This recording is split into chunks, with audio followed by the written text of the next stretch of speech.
ধারাভাষ্য কক্ষে আয়ারল্যান্ডের ধারাভাষ্যকার নিয়েল ওব্রেনকে একটু খোঁচা দিয়ে বসলেন অ্যাঞ্জেলো ম্যাথিউস। তিনি বললেন, এই হারের থেকে মনে হচ্ছে আয়ারল্যান্ডের গ্রুপ পরিবর্তন করা উচিত ছিল। অন্তত বাংলাদেশের সাথে শ্রীলঙ্কার নাগিন ডার্বির একটা হাইপ তৈরি হতো। অবশ্য তিনি ঠিকই বলেছেন। বিশ্বকাপে গ্রুপ পরিবর্তনের জন্য আয়ারল্যান্ডকে প্রস্তাব দিয়েছিল বাংলাদেশ ক্রিকেট বোর্ড বিসিবি, কিন্তু সেই প্রস্তাব নাকচ করে দিয়ে আয়ারল্যান্ড বলেছিল তারা শ্রীলঙ্কাকে হারানোর জন্য সব ধরনের প্রস্তুতি নিয়ে ফেলেছে, এখন তারা আর সেটা করতে পারবে না। আর প্রথম ম্যাচেই শ্রীলঙ্কার বিপক্ষে বাজেভাবে হেরে আয়ারল্যান্ডকে এখন বুঝতে পেরেছে গ্রুপ পরিবর্তন করাটাই তাদের জন্য ভালো ছিল। অন্তত বাংলাদেশ শ্রীলঙ্কার নাগিন ডার্বি আমরা দেখতে পারতাম এবারের বিশ্বকাপে। কিন্তু না, আয়ারল্যান্ড সেটা করেনি, বরং বাংলাদেশ আয়ারল্যান্ডকে এত সাপোর্ট করেছে, তাদের বিপক্ষে সিরিজ খেলছে, অথচ বাংলাদেশের প্রতিদানে আয়ারল্যান্ড দিয়েছে একেবারে ধোঁকা।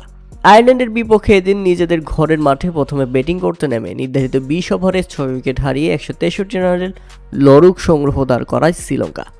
দলের হয়ে সর্বোচ্চ 43 বলে 56 রানের অপরাজিত ইনিংস খেলেন কুশল মেন্ডিস। এছাড়া 19 বলে 44 রানের চোখ ধাঁধানো ঝোড়ো ইনিংস খেলেন কামিন্ডো মেন্ডিস। আর তাতেই 163 রানের লড়ুক সংগ্রহ দাঁড় করায় শ্রীলঙ্কা।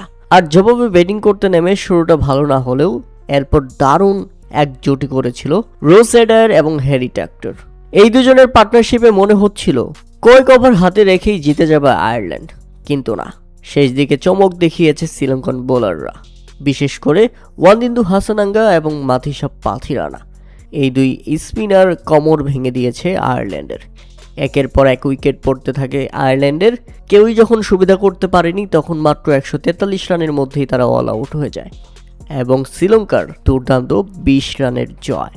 আর এই জয়ের মাধ্যমে এবারের টি-20 বিশ্বকাপে শ্রীলঙ্কার শুভ সূচনা।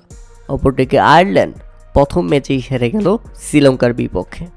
দলের হয়ে সর্বোচ্চ কেবল 34 বলে 40 রান আসে হ্যারি ট্যাক্টরের ব্যাট থেকে। প্রিয় দর্শক, অতি পাকনামি করা আয়ারল্যান্ডের এমন হারে আপনারা নিশ্চয়ই খুশি থাকলে অবশ্যই আমাদের কমেন্ট করে জানাবেন।